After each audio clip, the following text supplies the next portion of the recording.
Zafé Bizoton vous présente Découvrir Bizoton. Marie-Joseph Benoît d'Artagnan Sylvain dit Benito Sylvain, né le 21 mars 1868 à Port-de-Paix, mort le 3 janvier 1915 à Bizoton, est successivement un journaliste. Diplomate puis avocat haïtien devenu le représentant, autoproclamé, des Africains soumis à la domination coloniale française. En 1887, Sylvain est envoyé à Paris au collège Stanislas. Il obtient son baccalauréat puis prépare le concours d'entrée à l'école navale, ce qui lui est impossible d'obtenir, l'école cessant d'être accessible aux élèves étrangers. Il s'engage alors dans des études de droit, et obtient sa licence en 1894. En 1889 à 1890, il est secrétaire à la légation de Haïti à Londres.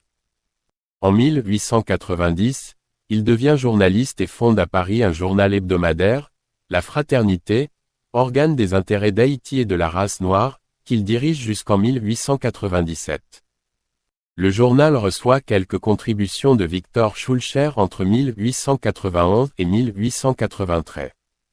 Cette même année, il assiste au congrès anti-esclavagiste de Bruxelles qui marque la renaissance de la dynamique abolitionniste.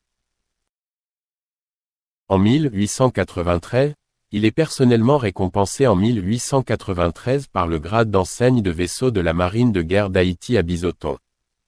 Il essaie par ailleurs d'organiser les étudiants haïtiens en France en fondant en 1894 un cercle de l'Union fraternelle, dont la fraternité serait la tribune.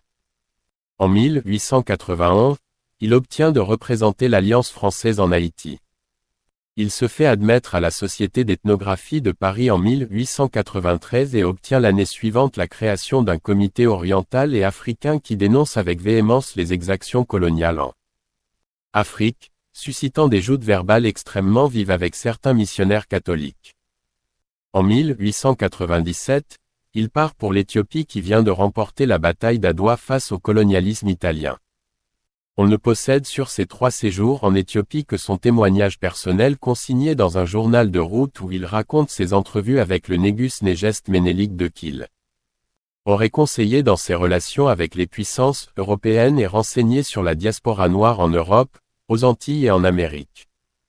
D'autre part, en 1901, il se présente comme aide de camp de Sa Majesté l'Empereur d'Éthiopie.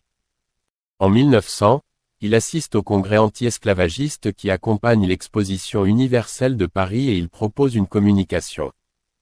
En 1901, il soutient sa thèse intitulée Du sort des indigènes dans les colonies d'exploitation qui constituera la première partie de son principal ouvrage publié la même année. L'ouvrage fait l'histoire de la traite et de l'esclavage moderne et de leur abolition dans la première moitié du XIXe siècle. Sylvain y accuse ensuite les Anglais et les Allemands d'être revenus sur le principe de l'abolition en colonisant l'Afrique et en refusant toute politique d'assimilation et prédit des chocs en retour. Pour toute l'humanité si une politique coloniale juste ne remplace pas sans délai la politique criminelle d'exploitation. Il publie un long réquisitoire pour dénoncer le sort qui est fait aux indigènes dans les colonies d'exploitation. La montée en puissance du préjugé de couleur dans des nations européennes devenues métropoles coloniales et les menaces qui pèsent sur l'avenir des républiques noires de Haïti et du Libéria. Il parle d'une véritable faillite morale de la civilisation occidentale et il s'attaque en particulier aux missionnaires catholiques qui ont trahi, selon lui, la cause anti-esclavagiste et renoncé à toute politique active d'assimilation. Guillemets double.